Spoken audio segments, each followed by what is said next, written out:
अस्सलाम वालेकुम friends, welcome back to top smarties. Drama serial तुम बिन कैसे जिए। आखिरकार ज़ारा ने अपने बाप से अपनी रुखसती की बात कर दी तो बाप को कोई एतराज़ नहीं लगा, क्योंकि ज़ारा का ये शरई हक है। इसलिए वो हामी भरते हैं कि वो अब ज़ारा के ससुराल जाएंगे, वहाँ पर बात करेंगे और डेट फिक्स करेंगे। लेकिन यहाँ पर माँ को एतराज़ है, क्योंकि माँ माहम के रंग ढंग देख चुकी है, इसलिए अपने शौहर से कहने लगी, नहीं, अभी ज़ारा की रुखसती के लिए मैं मेंटली प्रिपेयर्ड नहीं हूँ। अदील से कहिए हमारे शहर में आकर रहे, फिर मैं रुखसती दूंगी। लेकिन यहाँ पर बाप कहने लगा, नहीं, मैं कैसे कह सकता हूँ।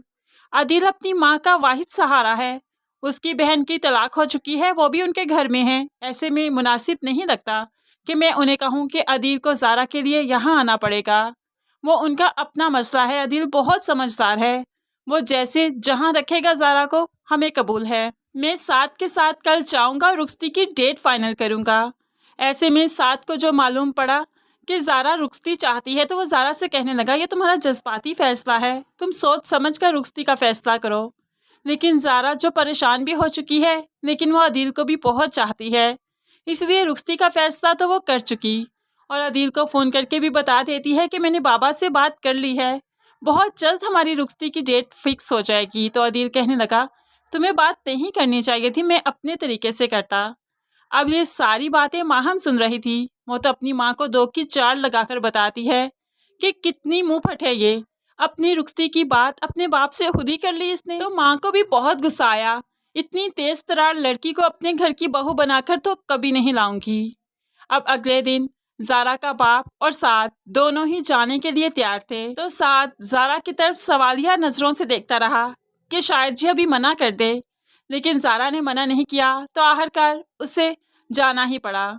जब वो दोनों यहाँ ससुराल आए तो माँ तो पहले ही तैयार बैठी थी बातें सुनाने के लिए। घर में अदील नहीं था, इसलिए किसी ने अदील को बताया भी नहीं कि उसके ससुराल ही आए हैं। माहम तो कहने लगी, माफ़ कीजिएगा फूफा जान, आपके और हमारे घर के माहौल में बहुत फ़र्क है। हम लोग बड़ों से इस तरह से मुँह फट होकर बातें नहीं करते जिस तरह से आपके घर का माहौल है।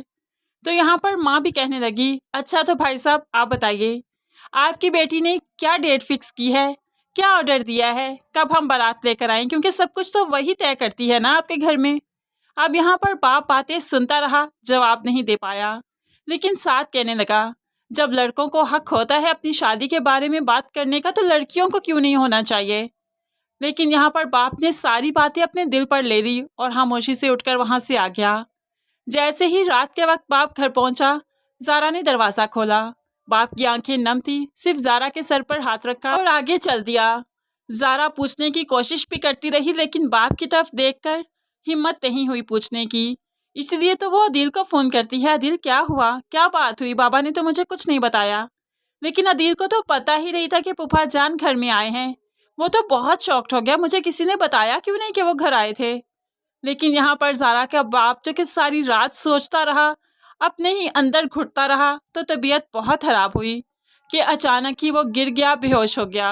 अब यहाँ पर ज़ारा के बाप को हॉस्पिटल तो पहुँचाया जाएगा, लेकिन साथ ही हर बात बताएगा कि वहाँ पर क्या बात हुई थी, हमें किस तरह से ट्रीट किया गया। लेकिन फ्रेंड्स, अब कुछ अरसे के बाद अदील और ज़ारा की रुखसती तो हो ही जाएगी। मोमानी जान और माहम जो भी कर लें, रुखसती हो ही जाएगी। लेकिन उसके बाद माहम बहुत ही बुरी तरीके से पेश आने वाली है ज़ारा के साथ, क्योंकि उसकी अपनी तलाक हो चुकी है। इसीलिए तो वो ये नहीं चाहती कि उसके भाई का घर बसा रहे। आने वाली एक साथ काफ़ी इंटरेस्टिंग है, काफ़ी ज़बरदस्त ट्विस्ट एंड टर्न्स आने वाले हैं। फ्रेंड्स, इस एपिसोड का छोटा सा रिव्यू अगर आपको पसंद आया तो लाइक और शेयर वीडियो को ज़रूर कीजिएगा। मज़ीद वीडियोज़ के लिए चैनल को सब्सक्राइब कीजिए। अल्लाह हाफिज़।